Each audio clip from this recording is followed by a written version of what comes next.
Hello दोस्तों, नमस्कार। हमारे YouTube चैनल भारतीय हिंदी ऑनलाइन क्लास में आपका फिर से स्वागत है। हम वर्ण विचार पढ़ रहे हैं और वर्ण विचार में हमने स्वर के बारे में पढ़ा।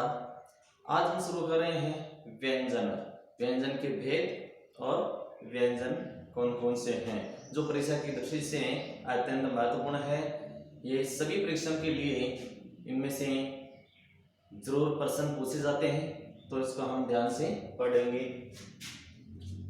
परिभाषा हम देखते हैं व्यंजन की। हालांकि किसी भी एग्जाम में, प्रतियोगिता परीक्षा में किसी की परिभाषा नहीं पूछी जाती है, लेकिन सामान्य जानकारी के लिए हम इसकी परिभाषा देखते हैं। जिन वर्णों के उच्चारण में वायु रुकावट के साथ मुख से बाहर आती है तथा जिन वर्णों के उच्चारण में स्वर की सहायता ली जाती है उन्हें व्यंजन कहते हैं। व्यंजन स्वर बिना किसी दूसरे वर्ण की सहायता से बोले जाते हैं और बिना किसी रुकावट के मुख से बाहर निकलती है स्वर में, जबकि व्यंजनों में वायु रुकावट के साथ मुख से बाहर निकलती है। यह अंतर है स्वर और व्यंजन में। स्वर में वायु मुख से सीधे बाहर निकलती है, जबकि व्यंजन में कुछ रुकावट के साथ मुख से बाहर निकलती है। तो यहाँ स्वरों में जिनका उच्चारण करते समय किसी की सहायता नहीं ली जाती, लेकिन व्यंजन में इनका उच्चारण स्वरों के बिना संभव नहीं है। अब व्यंजन शब्द में हम देख सकते हैं, व्यंजन ये बना है वी प्लस अंजन। वी का मतलब होता है विशेष और अंजन का मतलब होता है काजल। जिस प्रकार से आंखों में काजल के इस्तेमाल से उसकी सुंदरता बढ़ जाती है, उसी प्रकार से हमारी हिंदी भाषा में इन व्यंजनों की वजह से उनका सौंदर्य बढ़ जाता है, उनका रूप निखर जाता है और ये विशेष काजल के समान व्यंजन काम में आते हैं। अब व्यंजन की परिभाषा स्पष्ट हो गई। अब देखो, हिंदी में कुल मिलाकर 33 व्यंजन है, लेकिन एक विद्वान है आर्येंद्र शर्मा, जिन्होंने ड और ढ को जोड़कर इसमें इनकी संख्या 35 मानी है। लेकिन अगर परीक्षा की दृष्टि से प्रश्न पूछा जाए कि हिंदी में कुल व्यंजन कितने हैं, तो मानक उत्तर 33 होगा। मानक उत्तर 33 होगा, क्योंकि अधिकतर पुस्तकों में यही इसका सही उत्तर माना है। अब व्यंजन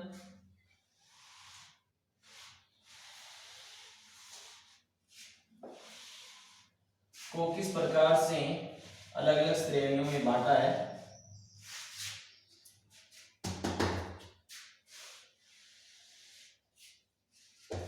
जिसमें एक प्रमुख विद्वान है अंसारी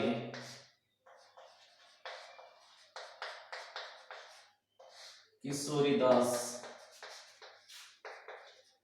वाजपेयी। आचार्य किशोरीदास वाजपेयी ने व्यंजनों को 3 श्रेणियों में बांटा है। कौन कौन सी 3 श्रेणी है? उन्होंने 3 श्रेणियों में बांटा है, जिसमें नंबर 1 स्पर्श व्यंजन, नंबर 2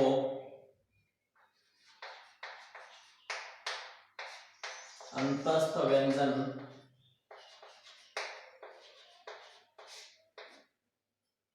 और नंबर 3 उष्म व्यंजन।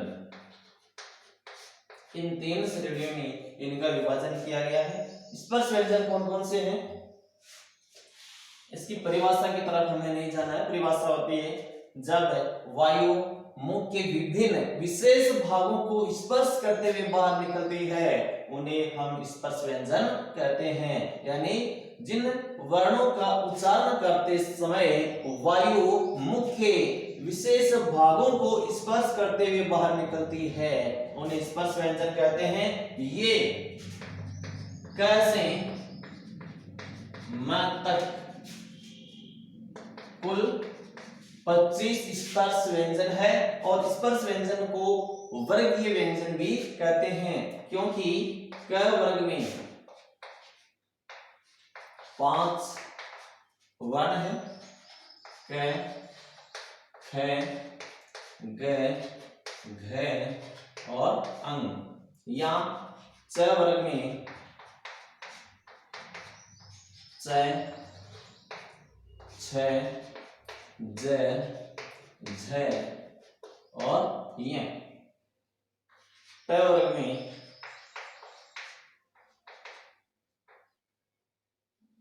ट ठ ड ढ और ण। त वर्ग में त थ द ध और न। प वर्ग में प फ ब भ और मैं। अब यहां से लेकर यहां के जो भी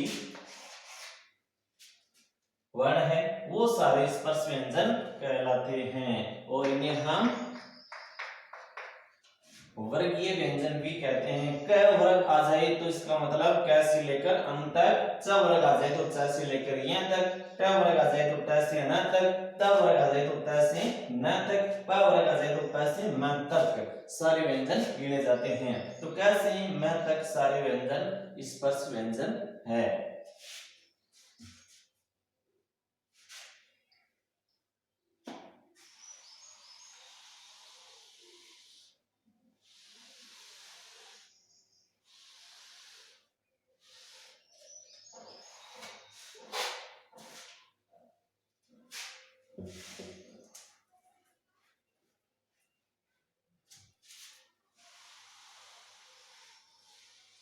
अब नंबर 2 है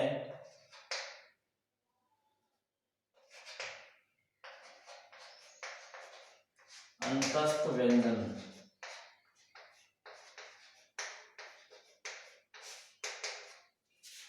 प्रश्न यहां से बन सकता है अंतस्थ व्यंजन निम्न में से है या नहीं है। तो यहाँ पर अंतस्थ व्यंजन 4 है।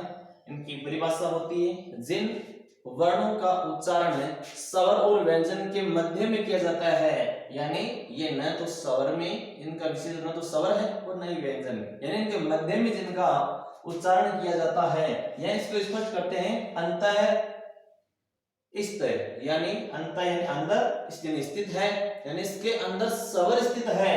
ऐसे व्यंजन जिनमें स्वर स्थित है यानी पहले से ही इनमें स्वर विद्यमान है। हमने पहले पढ़ा था ये, तो यहाँ पर ई प्लस अन्य स्वर से, यहाँ ई पहले से स्वर आ रहा है, ये का निर्माण ये से हो रहा है, यानी इससे ये का निर्माण ई से हो रहा है, तो ये इसके अंदर पहले से स्वर विद्यमान है। न तो ये स्वर और न व्यंजन, यानी इनका स्वर और व्यंजन के मध्य में इनका उच्चारण स्थान है और इनको व्यंजनों में शामिल किया गया है। तो अंतस्थ व्यंजन 4 है, ये, र, ल और व।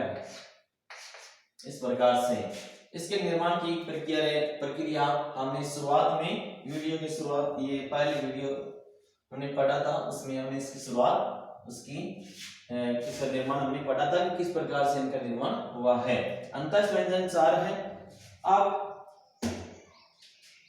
नंबर 3 है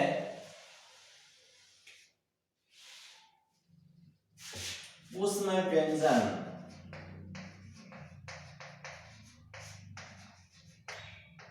ऊष्म व्यंजन वे ध्वनियां, वे वर्ण जिनका उच्चारण करते समय मुख से गर्म वाष्प बाहर निकलती है या उष्मा बाहर निकलती है, वायु रगड़कर मुख से बाहर निकलती है, उन्हें हम उसमें व्यंजन कहते हैं। तो उसमें व्यंजन 4 है, स्वर, स, स है।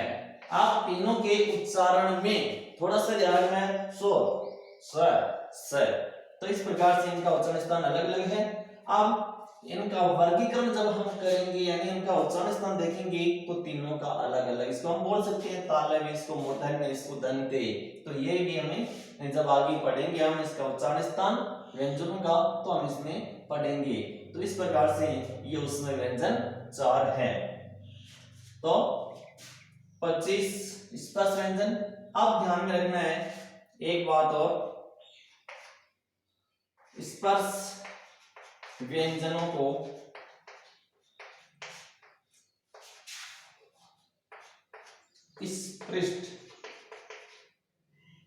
स्पृष्ट व्यंजन भी कहा जाता है और अंतस्थ व्यंजनों को